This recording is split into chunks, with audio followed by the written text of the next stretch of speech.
Hello, today's reading is going to be the King of Cups from the Alchemical Visions Tarot. Alright, it says, the King of Cups sits on an elaborate throne floating on a choppy sea.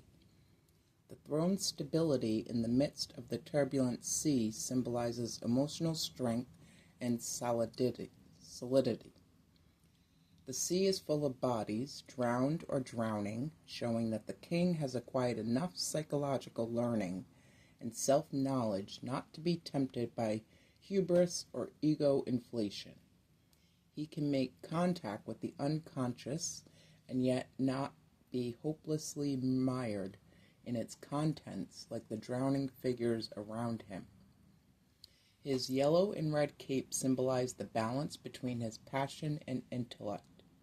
However, he seems to sit comfortably on his throne, thinking he, like the ego, is in charge.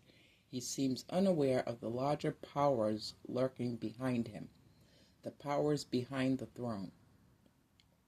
The king holds a scepter and an orb, the masculine and feminine symbols of his power. Controlling equally the power of the masculine and the feminine, he has become the benevolent ruler. The sovereign's orb is a symbol of godly power. Topped by a Christian cross, it confirms that the monarch is God's representative on earth.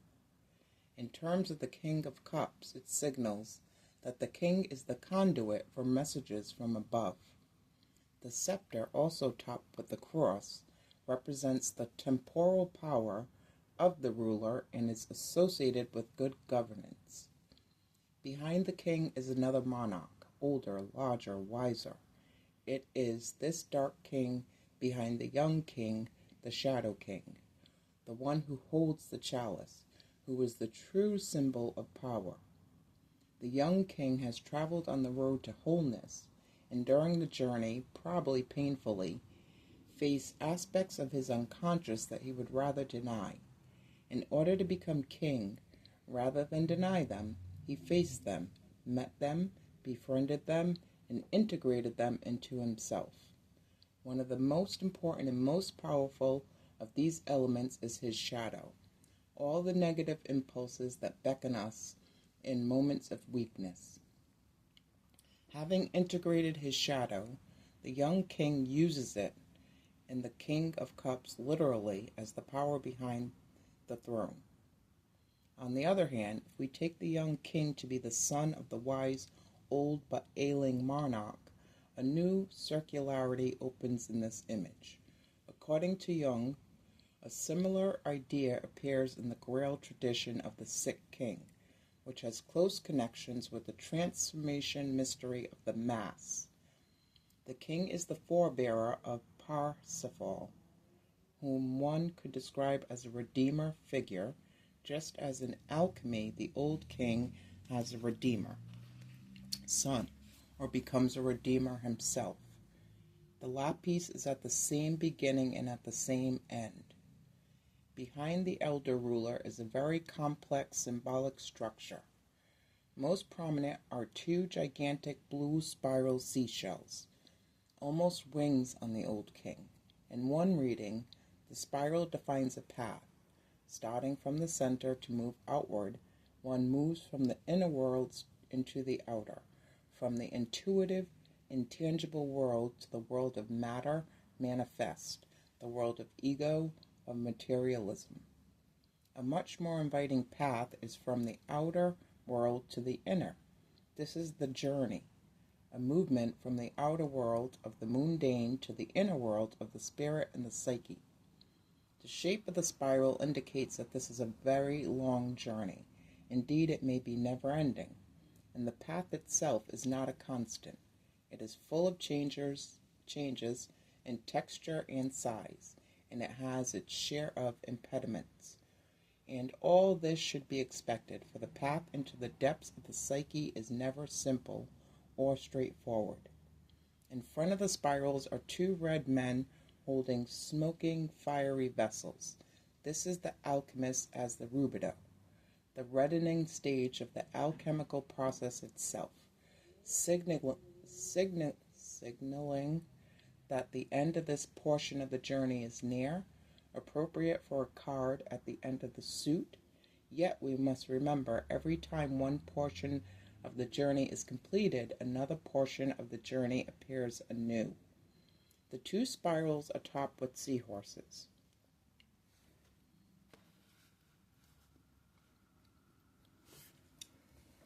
In ancient Rome and Greece, seahorses were sacred to the god of the seas, Neptune or Poseidon.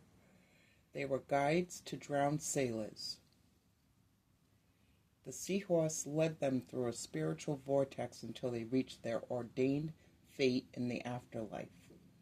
At the symbolic level, seahorses signify the force that guides anyone who may have ventured too far into the unconscious and is on the verge of being taken over by the forces therein. In our modern world, it may be psychotherapy that rescues a traveler from insanity resulting from being overcome by the elements of the unconscious. These symbolic seahorses stand guard at the entrance to the spirals. Should travelers misstep on the path of the spiral, the seahorse is there to rescue them.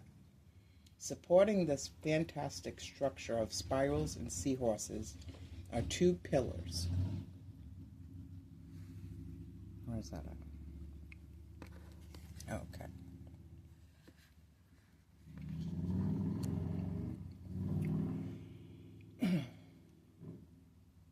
Like the Queen of Cups, he sits symmetrically between them.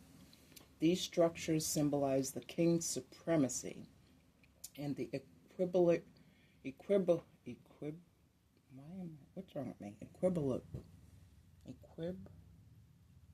equilibrating power between the yes and the no, and the light and the darkness.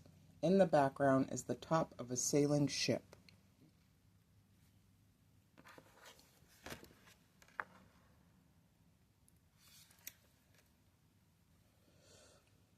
Symbolizing the ability to navigate in difficult emotional waters. The ropes from the mast are connected to the complex device behind the ruler.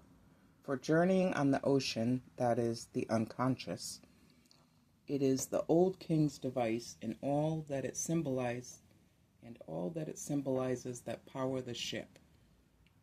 With these powers in tow, the safety of the journey cannot be assured, but success without the attempt is impossible.